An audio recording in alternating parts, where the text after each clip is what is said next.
Reality is we need to continue to raise our objections or our opinions on government spending, on government discipline. It is our right to do that.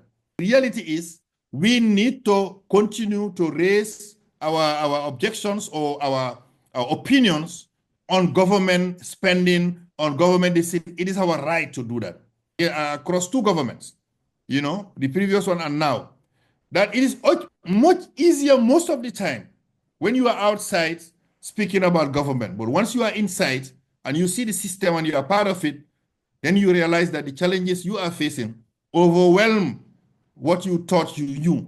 Because when you are outside, it's like when you are not in the football field, when you look at the football going on, because your assumption of things is per what you perceive. Okay, two things happened in my life that I felt was necessary to speak about my memoirs, about my experience, about my journey. The first thing is that when I was in the civil service, at the time of the Jammeh, I faced a corruption issue. One of my colleagues, was corrupt to the core. And I was putting in measures in the ministry in which I was to curb corruption. And then I went on leave, and in my absence, the guy was acting, and then, did something very serious, provided, tickets to some very personal friends at the expense of government. And when I came, the person assumed that I would not know because there was no trace in the files, but I was able to discover it because those who were requesting for payment had to address us, and naturally it came to my desk. They assumed I was the one until I was able to trace who it was. And when I challenged that issue and I brought it to central government, I sought advice, first of all, legal advice from the government's legal system, and that's the Minister of Justice. I consulted my minister, and I knew the right road to take, and I took that road, and I was shocked. I got fired. Until the new government came in, I saw myself going to court, locked up in the NIA, on bail, etc., etc. Completely unrelated to that person's case. But it taught me that government has a way of being corrupt in ways that are extraordinary to get that to continue. So I felt this I needed to write about. I needed to expose. I'm not flouting my oaths of secrecy because I'm not talking about government secrets. I'm talking about acts of corruption in government. And I felt there are ways that people need to react to this and probably help government for this to be caught. It doesn't tie you in what we call an oath of secrecy. It doesn't.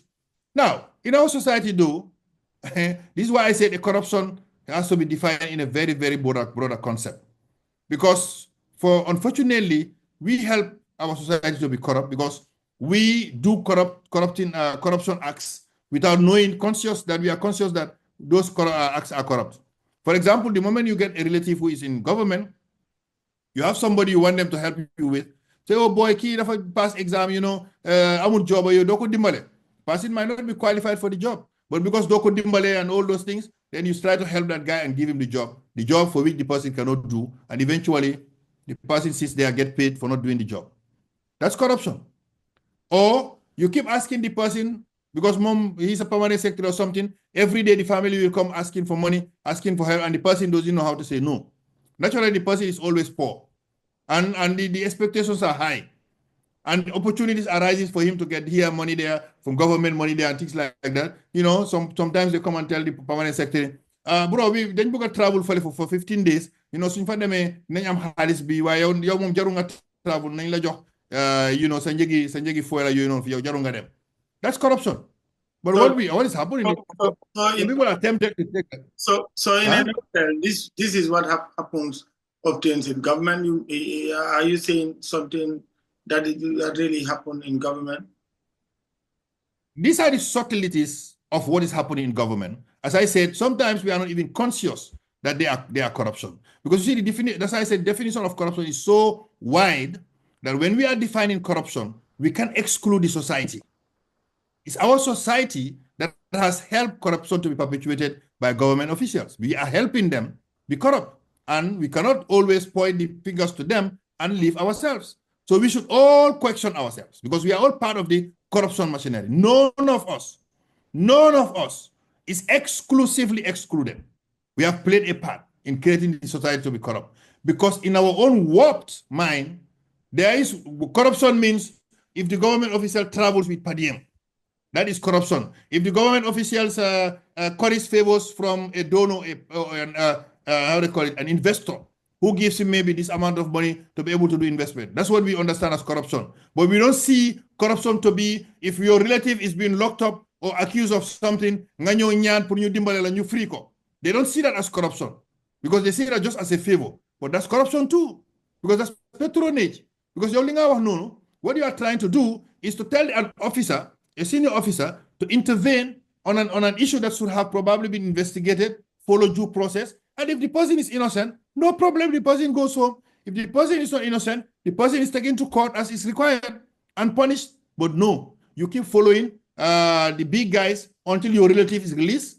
And tomorrow, when that big guy is caught, no, how much for corrupt? I mean, this is the kind of hypocrisy that we have also as part of our society. So that's what I'm saying. The society is, we have a kind of a complex society in which the definition of corruption is already flawed.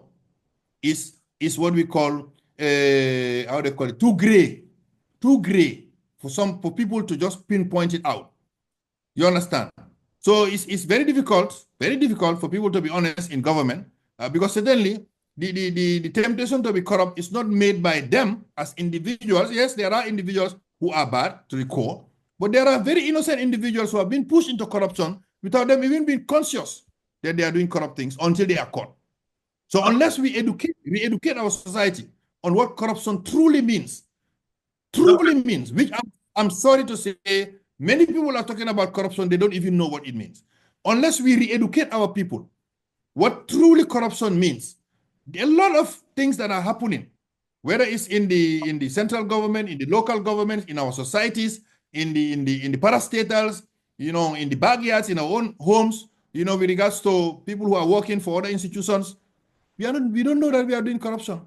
We don't. So we need to be re-educated, and people need to know, so that when you now mention corruption, at least whoever says it with some form of authority and knowledge. Doctor, I want to refer you back to your mention of NIA when you were detained there.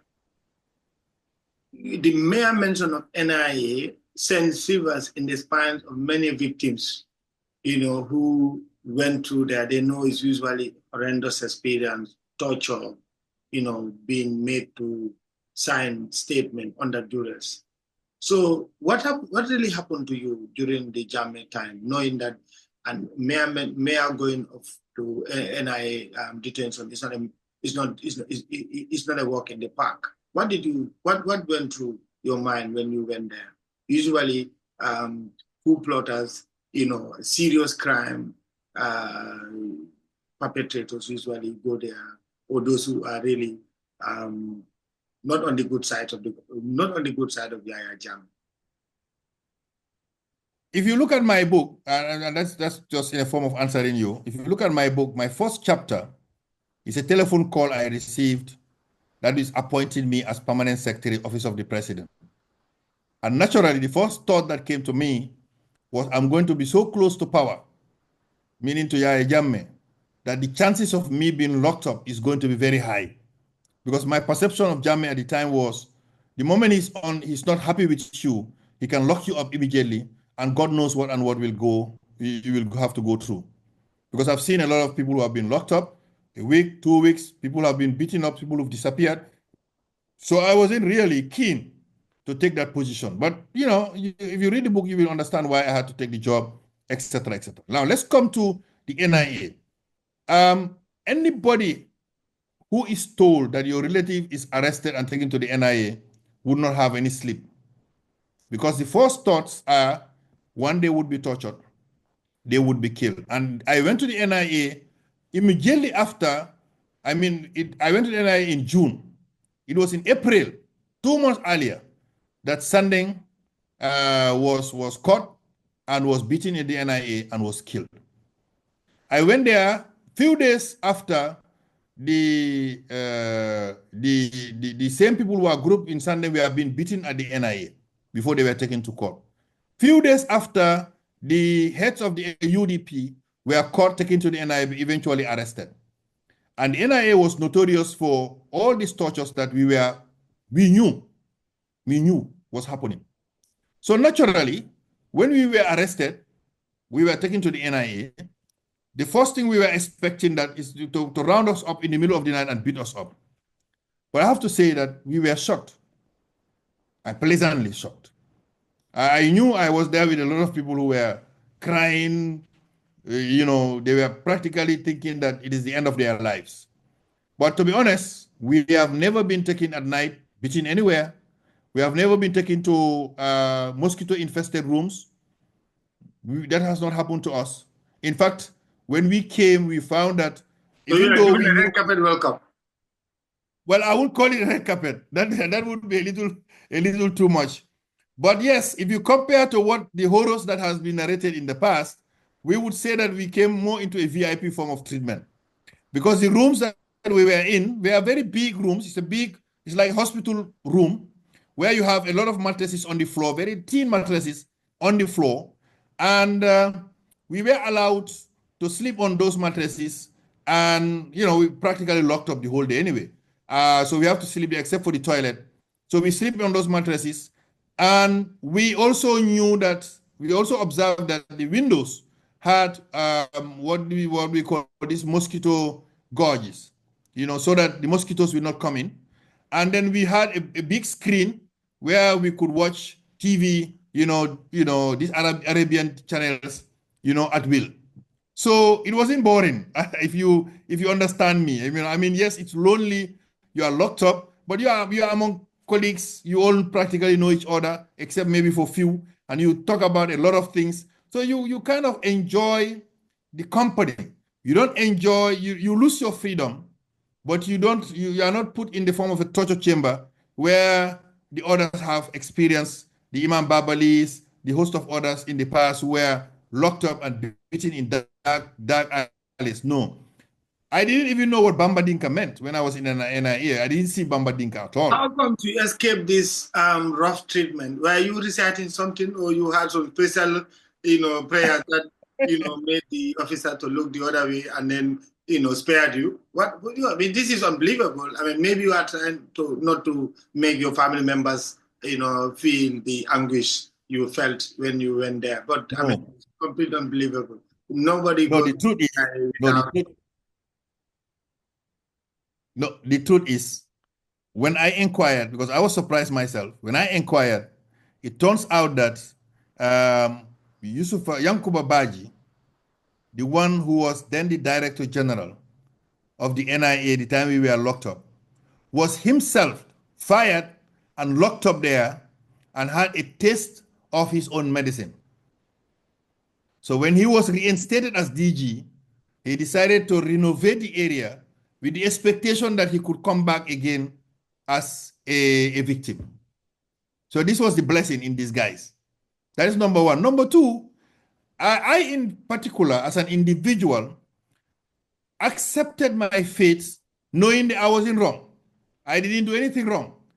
And I accepted the fact that if anything should happen to me, which is a very difficult form of acceptance, if anything should happen to me and I was locked up in Ramadan, knowing I didn't do anything wrong, if anything should happen to me, knowing what Islam says about people who have been victims of that kind, it will be like I'm a martyr.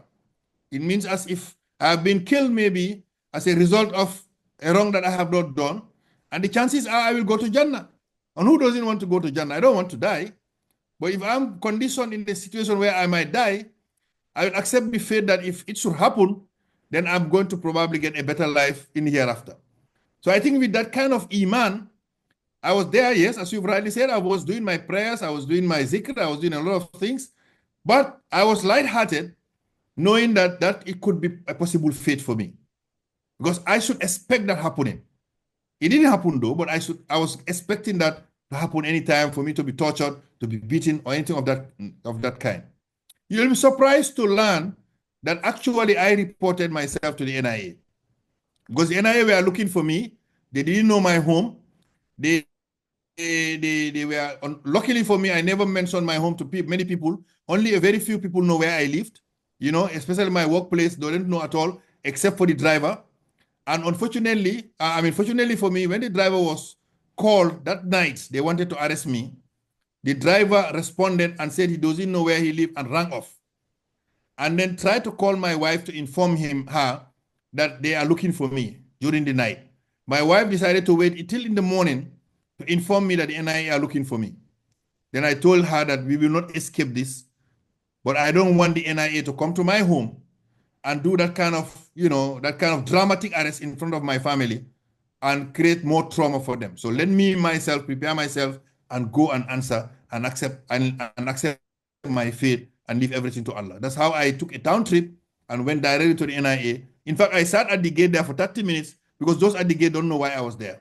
I had to inform them that let them inquire from inside and give them my name to say, I am they are looking for me. Until they were able to identify, and then they received me with respect, and then they took me to the detention room. Yeah, so that's how it happened. So the book I am writing now is also going to narrate about the experience of a rural guy who had to go through a journey, a difficult one during our time, and you know, through that kind of complex situation, get to the urban Gambia, and then, you know, by the blessings of Allah, I could say, starts getting, you know, into the teaching field, and doors started opening for him eventually, and he will grow until he gets to the position of senior government officer. It's a kind of an interesting journey, so I focus more on the challenges one will face, but also I started to share lessons of what rural Gambians have to face, particularly in that context, to be able to be meaningful in an urban area where there's much elitism in that urban system, where people seem to be close-knit and seem to always want to belong amongst themselves. The first thing they ask you is a fojoge. The moment you are from rural Gambia, it looks like as if you don't belong and you are not entitled to anything. So this